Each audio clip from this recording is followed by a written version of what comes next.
এই পেয়ারা গাছটার কলম করেছি অনেক দিন তো হলো। তো আজ দুটো কেটে দেখবো কেমন কি হয়েছে না হয়েছে, রিভিউ দেওয়ার জন্য। যদি ভালো মনে হয় তাহলে সবগুলো কাটবো, না হলে আরো কিছুদিন রেখে দেবো। তো এখান থেকে আমি দুটো, যে দুটো শিকড় ভালোভাবে বার হয়েছে তেমন দেখে দুটো কেটে নেবো।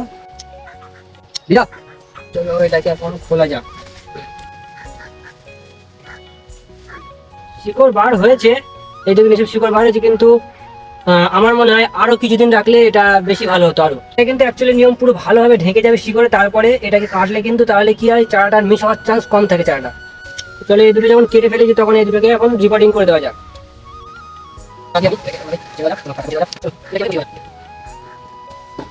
প্রাথমিক অবস্থায় আমি এখন ছায়াতেই রাখবো গাছগুলো, হালকা ছায়া হালকা রোদ এরকম এরকম কন্ডিশনে রাখবো। দেখা যাক কতদূর কি হয়, গাছটা হলে অবশ্যই তো আপডেট দেবো।